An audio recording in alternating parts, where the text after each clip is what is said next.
dalam hidup ini seringkali satu dengan yang lain, di antara kami, di antara keluarga kami, di antara rekan-rekan kami saling bergesekan. Ada yang salah paham, ada yang memang mungkin menyakiti, dan ada yang mungkin menjatuhkan, dan itu sudah terjadi. Tetapi Tuhan mengajarkan untuk setiap kami bisa mengampuni. Mengapa? Karena Tuhan sendiri sesungguhnya telah mengampuni kami. Pengampunan yang sempurna dari Kristus itu telah Tuhan anugerahkan bagi kami. Sehingga itu menjadi modal, kekuatan dan kemampuan bagi setiap kami orang percaya untuk bisa menerima, untuk bisa mengampuni setiap orang yang pernah menyakiti, setiap orang yang pernah merendahkan, setiap orang yang pernah merugikan, mengkhianati dan apapun juga di dalam hidup ini. Karena itu ya Tuhan, biarlah firman-Mu boleh terus mengingatkan kami supaya kami tidak lupa akan hal itu sehingga kami boleh terus bersandar dan mengandalkan anugerah Tuhan untuk kami berkemenangan dalam hal pengampunan. Terima kasih Tuhan Yesus, pada hari ini minggu kedua di tahun 2023.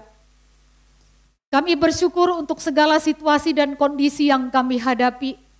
Biarlah Tuhan yang akan terus menguatkan, biarlah Tuhan yang terus akan menolong dan memberkati setiap kami Tuhan menghadapi waktu-waktu ke depan. Biarlah tangan Tuhan yang kuat yang tak terlihat itu boleh kami rasakan menopang setiap kami menghadapi segala sesuatu.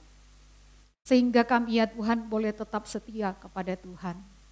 Terima kasih untuk minggu hari ini kami bisa beribadah kepada Tuhan.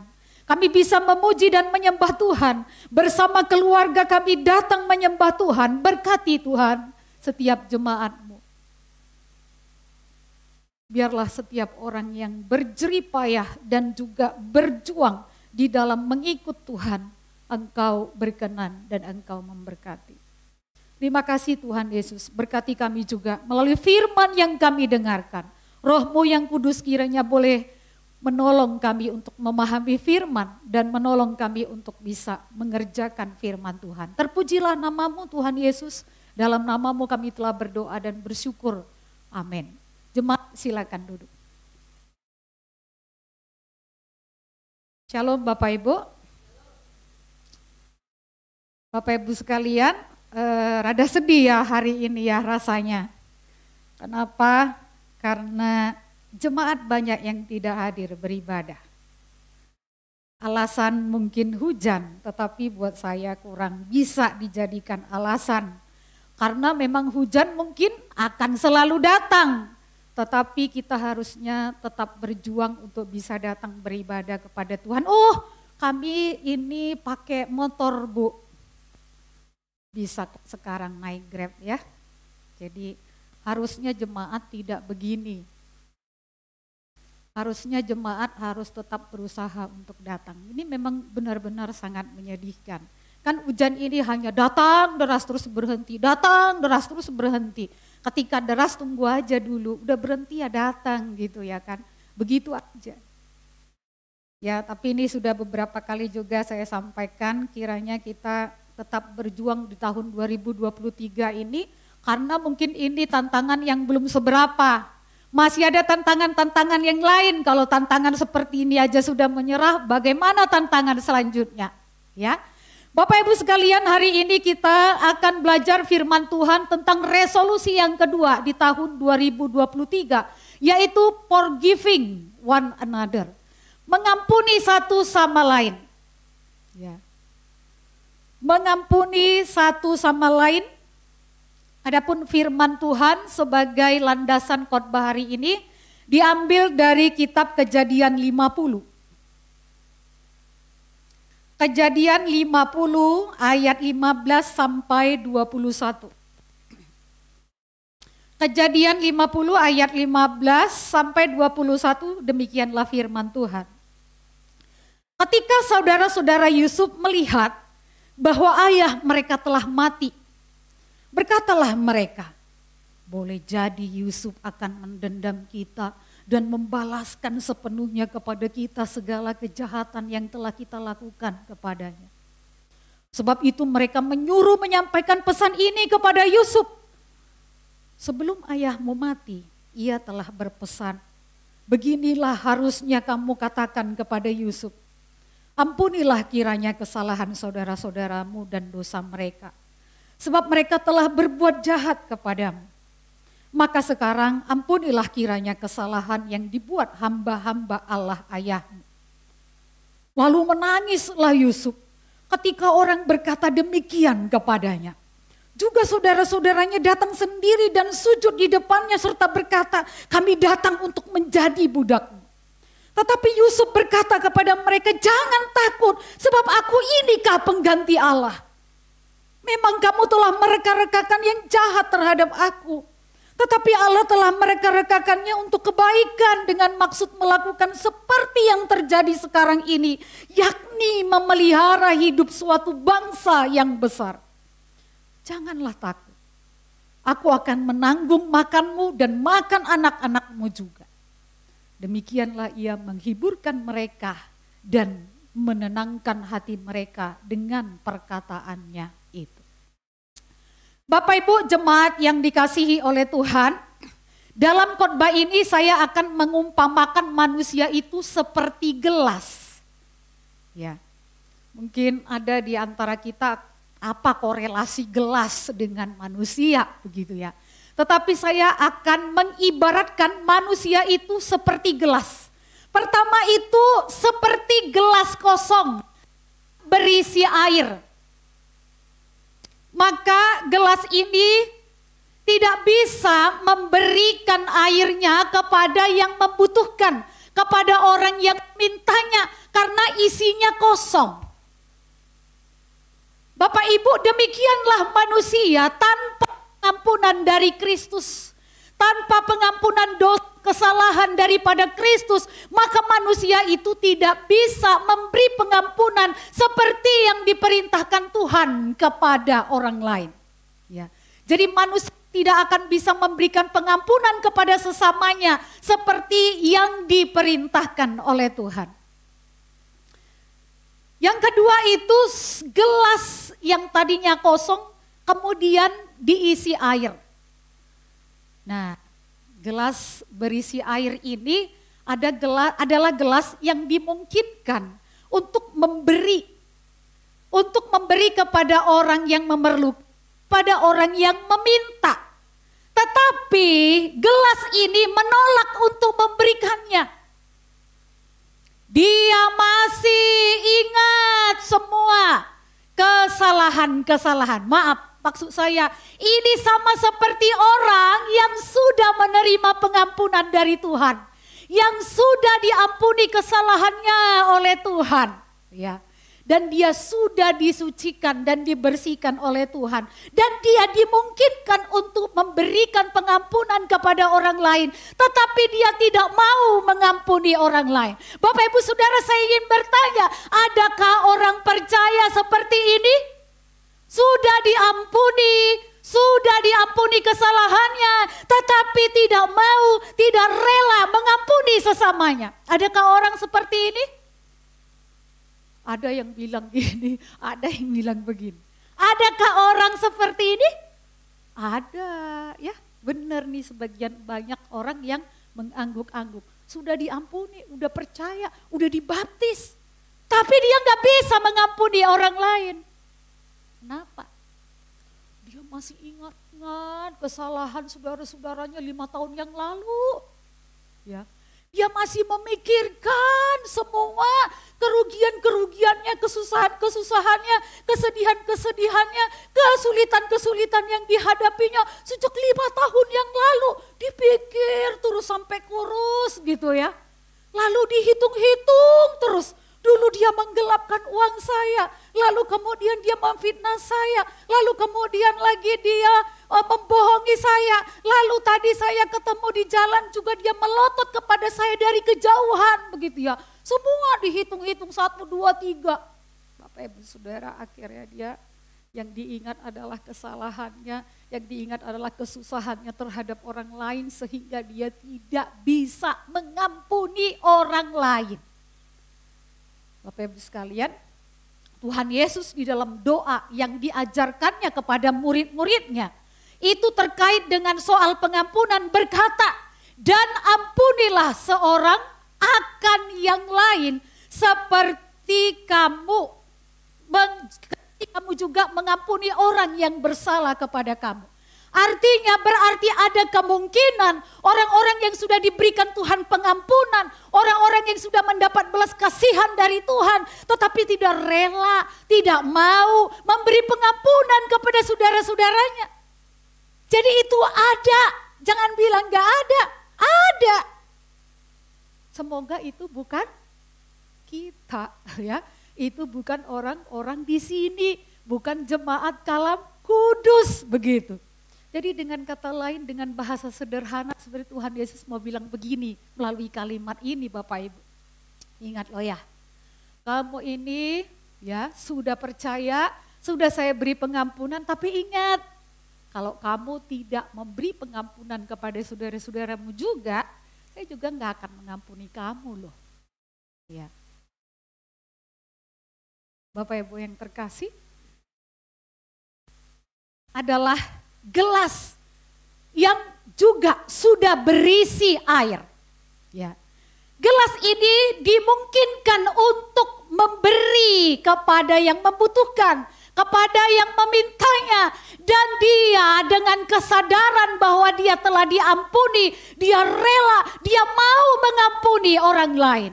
Dia mau mengampuni orang yang menyakiti, orang yang bersalah, merugikan, orang yang mengkhianati dirinya. Dia mau mengampuni. Ya, dia mau mengampuni. Siapa contoh tokoh Alkitab yang demikian, Bapak Ibu Saudara? Siapa? Yusuf. Yusuf adalah tokoh Alkitab yang sangat terkenal dengan jiwanya yang sangat pengampun. Ya, dia adalah seorang yang sangat pengampun.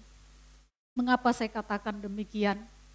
Dia adalah seorang yang sudah pernah dikatakan oleh firman Tuhan, dilemparkan loh, dia bahasanya itu dilemparkan ke dalam sumur kosong. Kalau dilemparkan itu berarti terasanya enak enggak? Dilempar kok enak, ya. Dilempar itu bukan begini, cup itu enggak, itu cemplungin gitu ya. Tapi lempar itu dipegang kira-kira gitu, plung, dilempar, sakit loh. Sakit secara fisik. Kita enggak tahu apakah kepalanya benjol, apakah matanya pelipisnya mungkin berdarah, apakah mungkin juga kakinya ada yang patah, kita enggak tahu. Tetapi dilempar itu menyakitkan. Itu menyedihkan, itu menakutkan, dan itu menegangkan. Dan itu dialami oleh seorang Yusuf. Dia dijual kepada orang Midian. Ini berarti dia pernah merasa tidak berharga. Hilang harganya. Dia merasa kok dia seperti tidak berharga. Buktinya dia dijual. Berarti orang kalau dijual itu berarti kurang berharga. Bahkan sekalipun dikatakan ada uang timbal baliknya, barter uang. Itu bisa dikatakan atau sama artinya berarti manusia itu dianggap tidak berharga. Orang kok dijual? Orang itu kan bukan untuk dijual.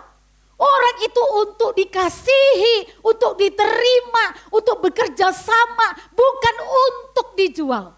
Bayangkan. Yusuf mengalami hal itu dari perbuatan saudara-saudaranya. Gimana rasanya orang yang merasa tidak berharga, orang yang merasa kurang dihargai lagi.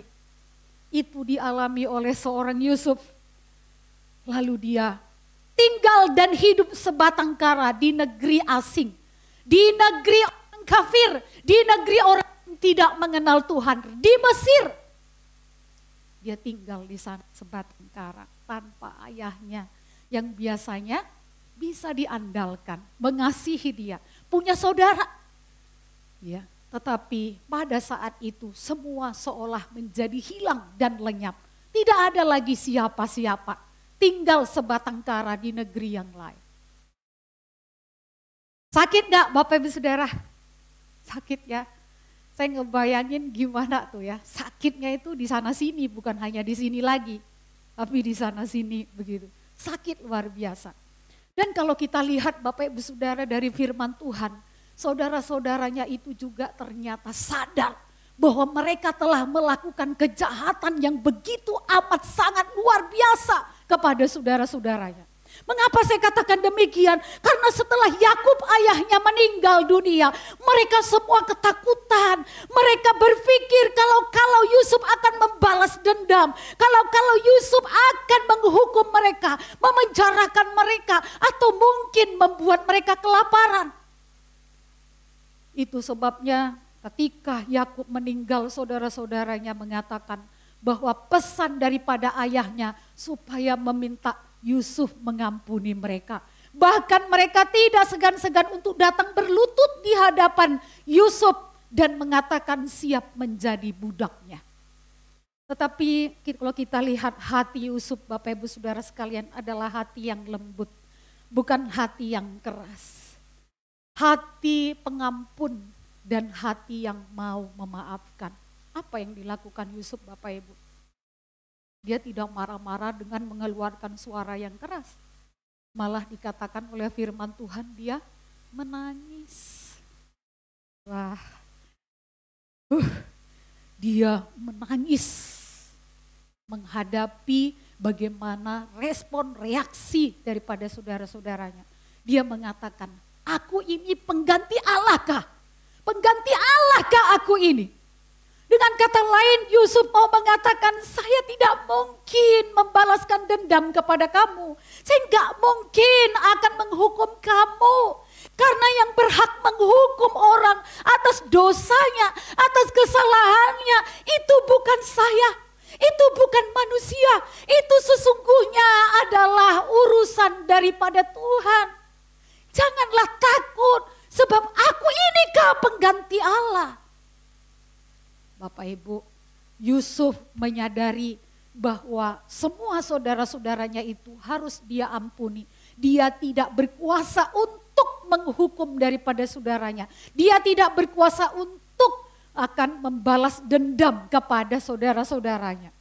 Karena bagi Yusuf dalam pemahamannya, pengertiannya tentang Allah yang dipercayai oleh Yakub ayahnya dan juga yang turun imannya kepada dirinya, mempercayai Allah yang sama, yang menjadi hakim, yang berhak untuk menghukum manusia, itu adalah Allah. Di bagian yang lain, Rasul Paulus beribu tahun kemudian juga menyampaikan kalimat yang hampir mirip ya. Di dalam Roma 12 ayat 18 dikatakan, pembalasan itu adalah hakku. Akulah yang menuntut pembalasan firman Tuhan. Bapak Ibu, kalau ada yang bersalah kepada kita, sebagaimanapun menyakitinya, jujur, setiap kita pasti ada rasa ingin membalas, bukan? Rasanya, gitu ya. Cobalah kamu nanti kira-kira jalan dan terhantuk batu. Pasti ada pemikiran seperti itu. Ada sesuatu yang bisa datang kayak tersambar begitu di dalam pikiran kita. Ketika kita begitu disakiti. Mungkin ketika mengalami seperti yang dialami oleh Yusuf. Tetapi Bapak Ibu sekalian, Yusuf mengajarkan dan memberikan contoh serta teladan kepada setiap kita. Bahwa pembalasan itu adalah haknya Tuhan. Kenapa demikian? Bapak Ibu sekalian, bersalah tidak? Ada salah tidak? Ada salah, ada dosa tidak? Ada, berarti membutuhkan pengampunan. Saya punya salah tidak?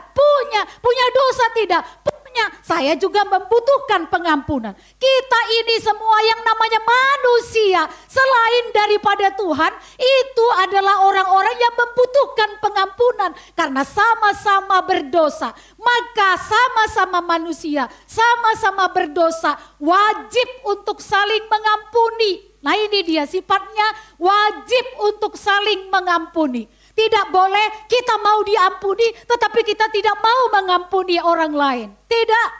Karena bagaimanapun juga yang tidak bersalah, tidak berdosa dan yang sempurna hanya Allah. Maka Allah lah yang berhak untuk memberikan pembalasan kepada setiap orang yang bersalah, kepada kita, kepada siapapun juga.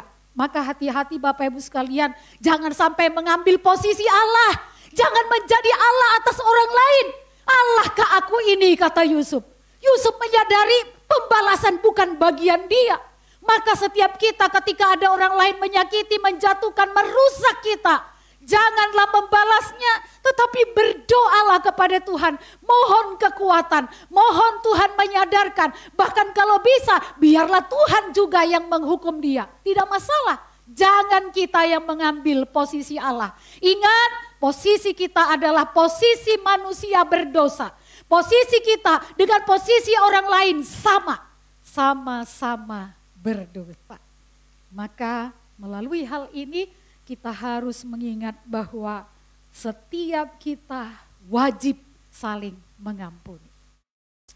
Bapak Ibu, ketika ahli-ahli Taurat dan orang Farisi menemukan perempuan yang sedang berzina, ya, lalu membawa perempuan yang berzina itu ke hadapan Yesus dan berkata, menurut hukum Musa, perempuan yang berzina ini harus dilempari. Lalu untuk menguji dan untuk juga mengetahui bagaimana pikiran Tuhan tentang hal itu, untuk bisa menguji daripada Tuhan Yesus, mencobai Tuhan Yesus, dikatakan, bagaimana menurut pendapatmu? Apa jawab Tuhan Yesus, Bapak Ibu Saudara? Barang siapa di antara kamu yang tidak berdosa, hendaklah dia yang lebih dulu melempar. Ya. Apa yang terjadi?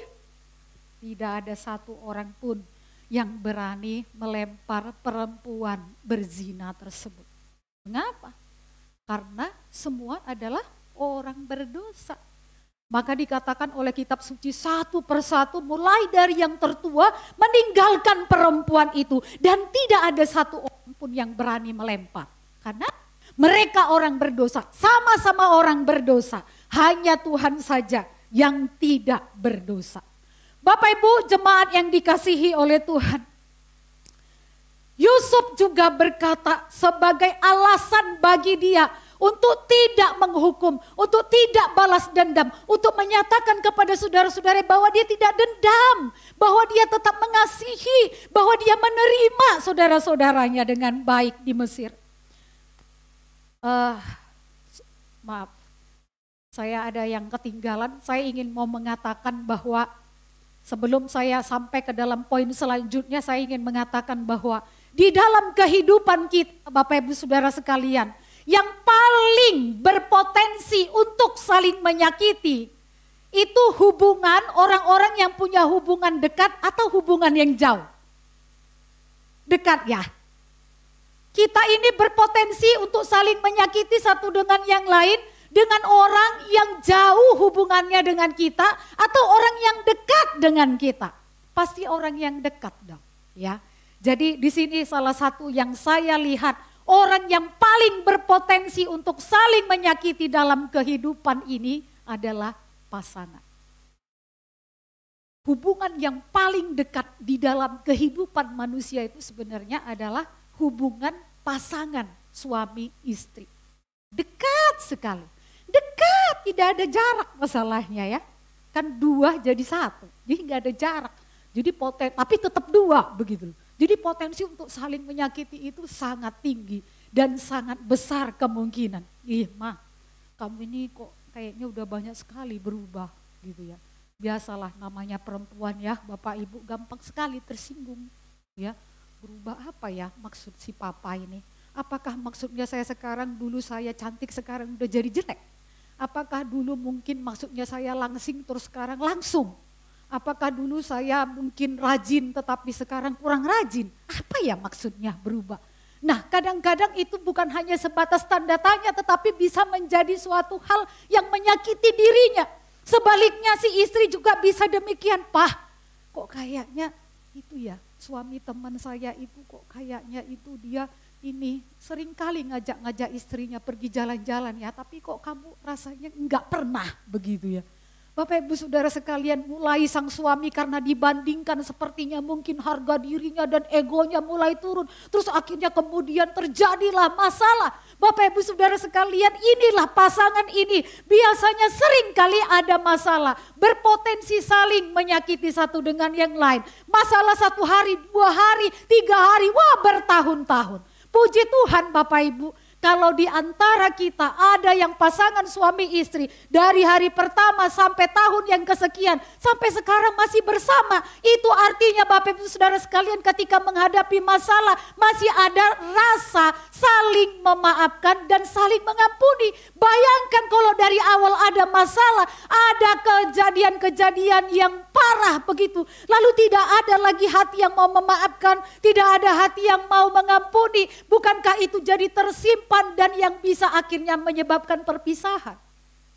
Nah, tetapi berarti Bapak Ibu Saudara sekalian yang sekarang ini masih duduk bersama pasangannya. Nah ini jangan nggak bawa pasangannya kalau sudah punya pasangan ya. Masih duduk sama pasangannya sampai sekarang. Berarti Bapak Ibu di dalam menghadapi masalah sehari-hari masih punya hati mau saling mengampuni ya. Ini Ikeng Swan sudah umur berapa masih berdua ya sampai akhirnya. Itu artinya ada hati yang mengasihi, saling mengampuni dan juga jemaat-jemaat yang lain. Itu adalah karena saling mengampuni. Bapak Ibu Saudara, saya pernah mendengar seorang ibu tidak sengaja dia bercerita seperti itu, mengatakan sejak dia menikah itu suaminya tak sekalipun pernah mengatakan maaf kepada istrinya. Ternyata pasangan suami istri tidak pernah memberikan atau mengatakan maaf, itu masalah. Nah, masalah besar. Ya karena itu bisa menjadi suatu pertengkaran yang sangat besar. Nah, mungkin harga dirinya terasa jatuh, egonya mungkin merasa sepertinya tidak tetap begitu, atau mungkin wibawanya berkurang kalau sampai berkata maaf kepada istrinya. Ya. Bapak Ibu Saudara sekalian, saya lihat itu si bapak sudah dipanggil oleh Tuhan dan dikatakan ketika ada masalah-masalah besar pun, kesalahan besar yang dilakukan, tidak pernah meminta maaf. Malahan pada waktu dia sudah kritis, istri dan anaknya lah yang datang meminta maaf kepadanya. Jadi Bapak Ibu jangan pernah berpikir bahwa meminta maaf, minta ampun kepada pasangan, khususnya bagi yang berpasangan, jangan merasa itu merendahkan dirimu atau itu mengurangi wibawamu. Enggak, justru sebaliknya. Kalau pria-pria, pasangan-pasangan, wanita-wanita, pasangan suami istri mau mengatakan maaf, justru harga dirinya semakin naik. Karena dia berkualitas, punya kualitas rohani yang baik, mau mengatakan maaf, ya kan? Justru orang yang mau mengatakan maaf kepada pasangannya itu adalah pasangan-pasangan yang punya wibawa rohani. Karena apa? Karena dia mau minta maaf. Karena diajarkan oleh firman Tuhan untuk saling mengampuni. Jadi Bapak Ibu sekalian jangan sampai perang di rumah masing-masing gara-gara sudah punya kesalahan tapi tidak mau minta maaf. Ya, jadi maaf itu penting sekali baik dari istri maupun dari suami ya. Yang kedua, pasangan yang biasanya paling dekat itu adalah anak dan orang tua. Ya. Anak dan orang tua juga punya potensi untuk saling menyakiti, ya, untuk saling mengganggu akan ketentraman jiwa, mungkin pertengkaran dan sebagainya, begitu ya. Bapak Ibu Saudara, harus kita sadari bahwa kita yang kelahiran tahun 70-an ke atas atau 80-an ke atas itu ya sering kali berkata kepada anak-anaknya, pokoknya kamu itu gak boleh menikah dengan dia.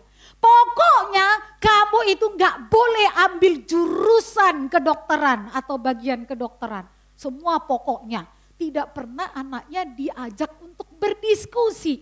Padahal anak-anak zaman now gak bisa pakai pokoknya. Pokoknya itu di hutan, ya kan? Tetapi sekarang diajak berbicara baik-baik, diajak ngobrol baik-baik, diajak diskusi, saling mendengar, saling menerima, begitu ya. Baru kita diterima, baru kita didengarkan. Bapak Ibu sekalian, kalau tidak terjadi keributan, tidak ada ketentraman, ya. Bapak Ibu Saudara sekalian, kalau demikian banyak orang tua dan anaknya tidak saling bicara, tidak saling menegur alias bermusuhan. Ya, jadi anak dan orang tua adalah juga hubungan yang dekat yang sangat berpotensi untuk menyakiti, maka harus saling mengampuni dan saling menerima. Selanjutnya saudara, ya ini tadi seperti Yusuf dan saudara-saudaranya. Seperti kita dengan saudara-saudara kita, begitu ya. Atau dengan sahabat kita, kita dekat dengan dia. Punya potensi untuk saling menyakiti. Kemudian kita dengan rekan kerja kita, rekan sepelayanan kita, rentan sekali untuk saling menyakiti, saling merendahkan, saling merasa diri lebih tinggi, lebih hebat, lebih besar, lebih berpengalaman, dan sebagainya. Bisa juga menjadi biang daripada masalah. Karena apa? Karena dekat. Lalu juga siapa saja bisa ya menyakiti kalau kita bersinggungan dengan mereka. Maka diperlukan sekali hati yang mau menerima dan rela mengampuni. Bapak Ibu Saudara sekalian, alasan daripada Yusuf juga untuk mau mengampuni daripada saudara-saudaranya, mengatakan kepada mereka bahwa dia tidak mendendam dan tidak menghukum. Mengapa? Karena Yusuf melihat melalui kejadian-kejadian tersebut, melalui penderitaan-penderitaan yang dialaminya, melalui peristiwa-peristiwa pahit tersebut, Allah telah memunculkan sesuatu yang baik dari yang jahat. Inilah orang percaya Bapak Ibu. Ketika dia mengalami kesulitan, kesakitan, dia selalu mencoba berpikir apa maksud Tuhan melalui semua ini. Maka Yusuf juga sebagai orang yang takut akan Tuhan, percaya kepada Yahweh, dia juga melihat bahwa Tuhan menyatakan sesuatu yang baik dari yang jahat. Kamu memang telah mereka-rekakan yang jahat terhadap aku, tetapi Allah telah mereka-rekakannya untuk kebaikan dengan maksud melakukan seperti yang terjadi sekarang ini, yakni memelihara hidup suatu bangsa. Bapak Ibu yang terkasih, kalau kita bisa melihat akan hal-hal yang baik, akan hal-hal yang Tuhan kerjakan, yang baik untuk mendatangkan yang baik bagi kita, maka setiap kita seharusnya tidak lagi mendendam, tidak lagi menyimpan kesalahan daripada orang lain, menyimpan akan kegagalan ataupun kesakitan yang dilakukan dan disebabkan oleh orang lain. Demikian juga Yusuf tidak mendendam karena dia bisa melihat akan Tuhan yang berkarya melalui semua itu. Bapak Ibu Saudara sekalian, kalau kita cermati ayat ini, kita akan menemukan bahwa ada kedaulatan Allah. Ya. Yang kedua, ada kehendak bebas manusia. Dan yang ketiga, ada konsekuensi pribadi yang akan diterima setiap orang yang melakukan kesalahan di hadapan Tuhan. Bapak Ibu yang terkasih, kalau kita lihat dari ayat ini, saudara-saudara daripada Yusuf itu memang punya kebebasan, punya kehendak bebas, dia bebas melakukan dan memilih hal-hal apa yang harus dilakukannya, termasuk melakukan hal-hal yang jahat kepada saudaranya, kepada Yusuf. Tetapi lihat, Allah itu juga berdaulat untuk memunculkan, ya bukan mengubah ya, tetapi untuk memunculkan. Kalau saya katakan mengubah karena situasi tidak jadi, tidak akhirnya semua itu, maksud saya yang lama itu baik adanya, tidak, tetap jahat begitu. Tetapi Allah dalam kedaulatannya memunculkan yang baik, ya, lebih tepatnya memunculkan yang baik dari yang jahat. Dan ini tidak berarti menutupi akan konsekuensi kepada setiap orang yang melakukan kesalahan. Jadi bisa dikatakan memang memang Yusuf mengampuni saudara-saudaranya. Tetapi ada konsekuensi daripada Allah untuk orang-orang yang melakukan kesalahan. Itu sebabnya dikatakan jangan membalas. Karena yang berhak membalas itu adalah Allah. Ya. Nah, Bapak Ibu Saudara, dari zaman dahulu sampai zaman sekarang, bahkan selama-lamanya, Allah itu adalah Allah yang kasih sekaligus adil. Dia memang mengasihi, dia memang mengampuni, tetapi ingat Allah itu juga adil. Dia juga pasti akan membalaskan setiap kesalahan-kesalahan yang dibuat sesuai dengan apa yang telah dilakukan. Nah, jadi Bapak Ibu yang terkasih, di dalam kehidupan kita hal ini akan selalu ada, ya. Akan selalu ada kedaulatan Allah, kehendak bebas dan tanggung jawab manusia. Tanpa Yusuf memahami ketiga hal ini Bapak Ibu Saudara, mungkin Yusuf masih mengingat-ingat, aduh, kalau saya ingat dulu ya saudara-saudara, saya ini sakitnya dulu. Saya ini dilempar ke sumur kosong itu. Aduh, ngerinya saya dulu ya dijual orang ini ke orang Midian. Wah, berapa tahun saya hadapi untuk meniti kehidupan ini sampai saya bisa seperti saat ini. Tanpa memahami tadi akan kedaulatan Allah, kehendak bebas manusia dan tanggung jawab pribadi. Pasti Yusuf juga akan mendendam kepada saudara-saudaranya. Tetapi Bapak Ibu yang terkasih, Yusuf pemahaman kitab sucinya, pemahaman teologinya itu sangat baik, sangat luar biasa. Sehingga dia bisa bersandar kepada kedaulatan Allah. Luar biasa Bapak Ibu yang terkasih. Yusuf tidak hanya akhirnya memikirkan akan dirinya sendiri. Karena dia bisa melihat akan kehendak Allah melalui peristiwa yang dihadapinya. Dikatakan oleh firman Tuhan. Dengan maksud melakukan seperti yang terjadi sekarang ini, yakni memelihara hidup suatu bangsa yang besar. Akhirnya Yusuf pun mampu melihat bahwa kejadian-kejadian itu terjadi demikian adalah karena ada maksud Tuhan juga di dalamnya. Karena ada rencana Tuhan juga di dalamnya. Ya. Untuk apa? Untuk memelihara bangsa yang besar. Bangsa yang mana? Bangsa Israel. Yakub termasuk saudara-saudaranya yang menyakiti dirinya. Untuk mereka. Untuk siapa lagi? Untuk orang-orang Mesir, orang-orang yang tidak percaya itu. Jadi Allah juga menggunakan semua peristiwa itu untuk menyelamatkan orang tidak percaya. Karena ada anugerah umum. Ya, anugerah umum itu juga bekerja di sana. Nah, jadi untuk orang-orang itu taulah Yusuf untuk maksud-maksud seperti inilah.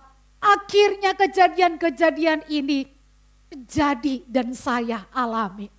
Dan akhirnya dia pun tidak lagi terlalu memikirkan dirinya, tetapi lebih memikirkan kehendak Allah di dalam peristiwa tersebut.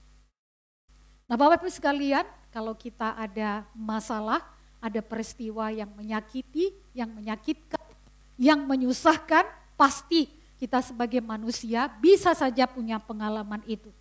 Maka mari kita melihat dan berkaca kepada firman Tuhan. Ada kedaulatan Allah di sana. Meskipun ada kehendak bebas manusia. Dan jangan membalasnya karena Allah yang akan membalas.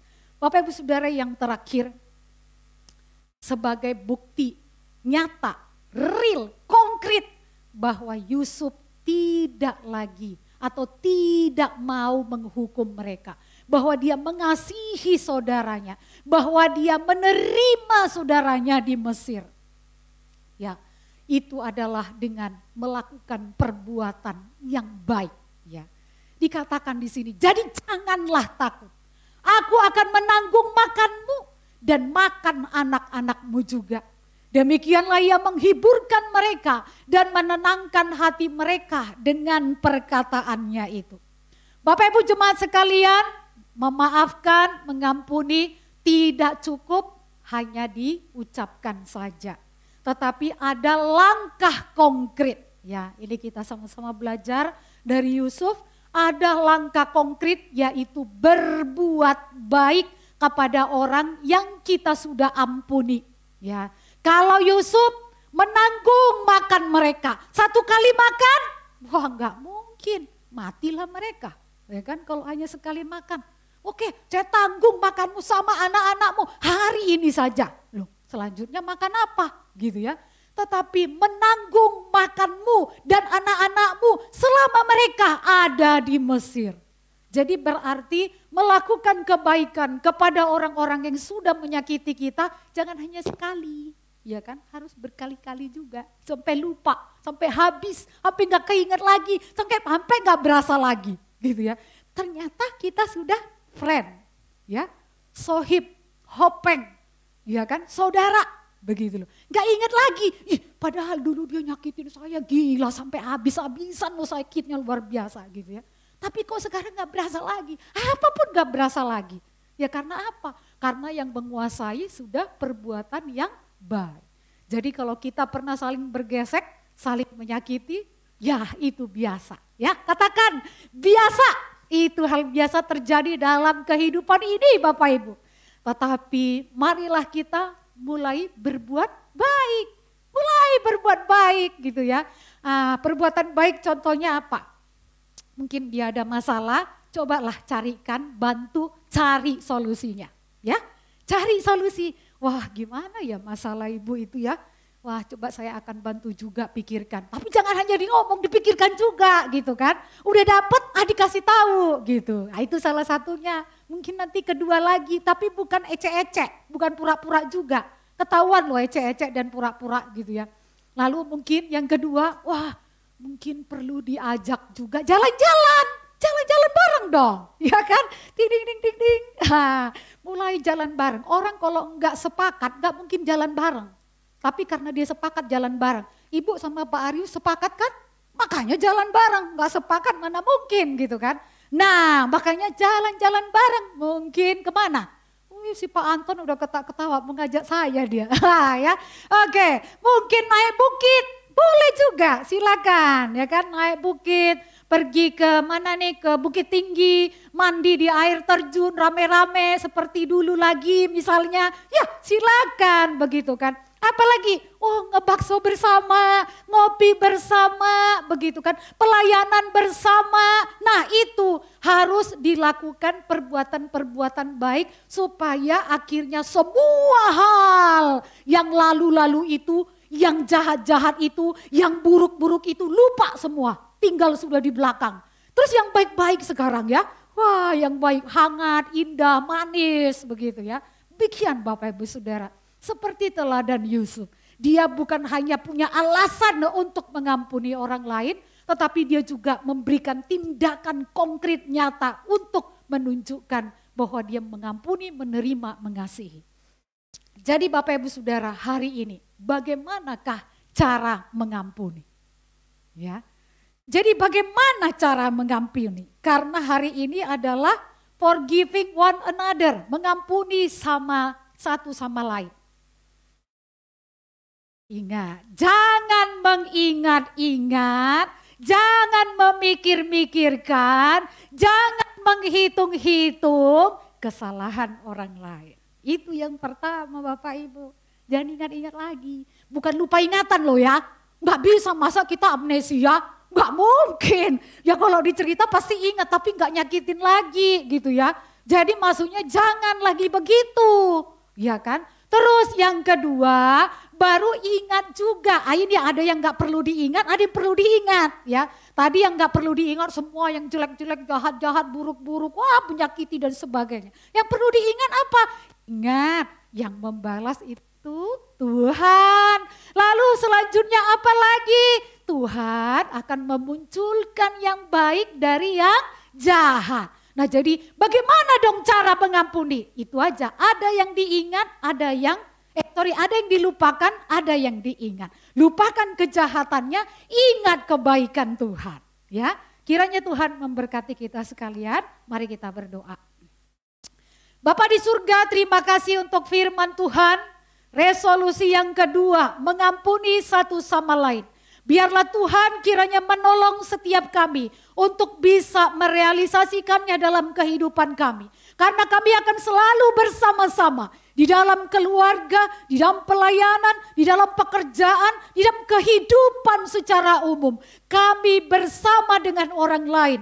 Tetapi biarlah Tuhan, kasih yang besar yang telah kami terima daripada Kristus, pengampunan itu yang sangat luar biasa dari Tuhan, yang melimpah ada pada diri kami, mendorong, memampukan, menolong kami untuk bisa juga mengampuni orang lain.